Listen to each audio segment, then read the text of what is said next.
अस्सलाम वालेकुम।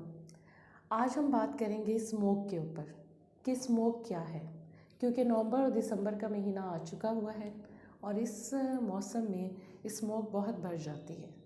पर स्मोक को समझने के लिए बहुत ज़रूरी है कि हम पहले फोक के ऊपर बात करें कि धुंध क्या होती है।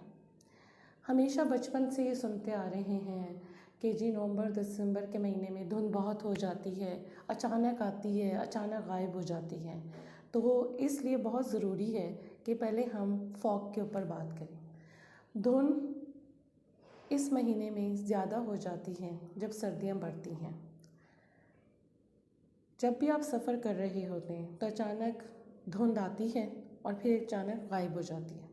धुंध आसमान से ऊपर से नीचे की तरफ आती है और ज़मीन को गीला करके चली जाती है। मैं ये गलत नहीं होगा कि अगर इसको इस तरीके से बात करूं कि धुंध बादल का ही दूसरा नाम है। ठीक है। अब स्मोक क्या है, यानी धुआं। किसी भी ईंधन को कोयले लकड़ी को जलाने से धुआं पैदा होता है। धुआं के अंदर कार्बन पार्टिकल्स होते हैं और क्योंकि ये हल्के होते हैं इसलिए ये हवा में ऊपर की तरफ जाते हैं। जैसे आप रोटी जब पकाते हैं तो आपने देखा होगा तवे के ऊपर कि ब्लैक ब्लैक कार्बन पार्टिकल्स होते हैं नीचे की तरफ और वो ब्लैक होते हैं, और वही कार्बन पार्टिकल्स जब जलते हैं और वो हल्के होते हैं और वो ऊपर हवा की तरफ जाते हैं। तो धुंध क्योंकि भारी होती है तो वो ज़मीन की तरफ आ जाती है, और जो धुआं है वो कार्बन पार्टिकल्स हल्के होते हैं और वो ऊपर की तरफ जाते हैं। अब होता क्या है, जब ये दोनों आपस में मिल जाते हैं तो स्मोग बन जाता है। स्मोग यानी SMOG, ना ये ऊपर की तरफ जाता है, ना ये नीचे की तरफ जाता है, और ना ये कहीं गायब होता है। ये जिस इलाके में ये स्मोग हो जाती है वो वहीं रहता है तब तक जब तक बारिश ना हो या तेज़ हवा ना चले, और ये एक फ़ज़ाई आलूदगी होती है। यानी इन दोनों के मजमूए से ये एक जहरीली गैस बन जाती है और हवा फ़िज़ा को आलूदा कर देती है।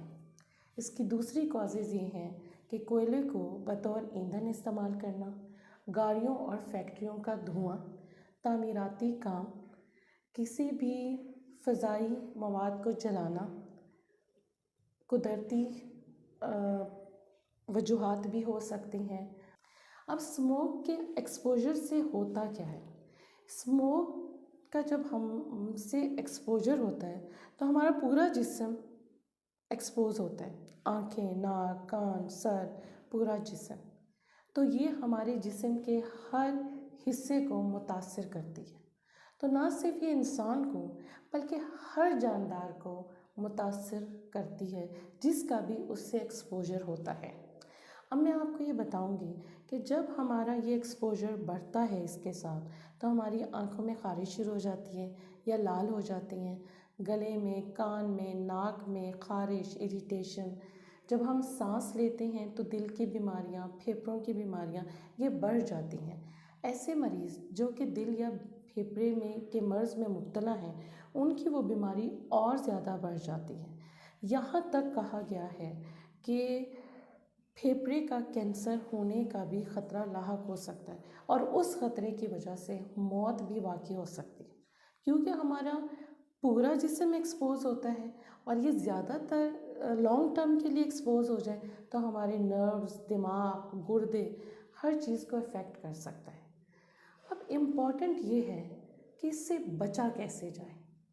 बचने के लिए गवर्नमेंट अपनी तरफ से अपनी फ़राइज़ अंजाम दे रहे हैं और हमने अपने क्या अंजाम दे रहे हैं। हम कैसे बच सकते हैं, इसके लिए बहुत ज़रूरी है कि बाज़ारों में या बाहर बिला ज़रूरत मत निकलें, पानी का ढेर सारा इस्तेमाल करें, ठंडे मशरूबात मत इस्तेमाल करें, उससे परहेज़ करें।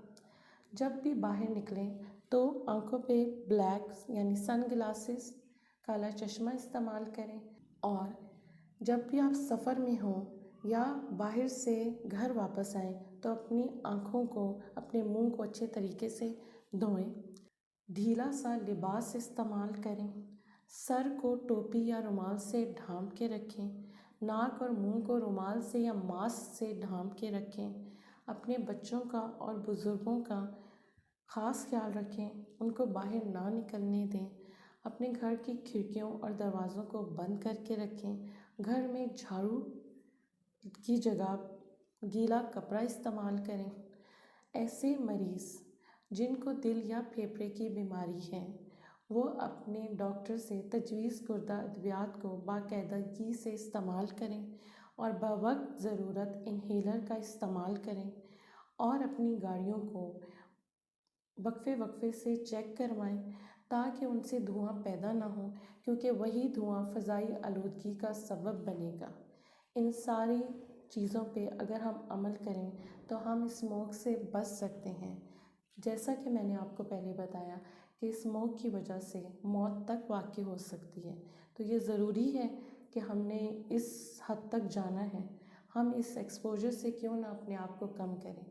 अपना बहुत ज़्यादा ख्याल रखिएगा और मेरी अगले आने वाली वीडियो का इंतज़ार करें।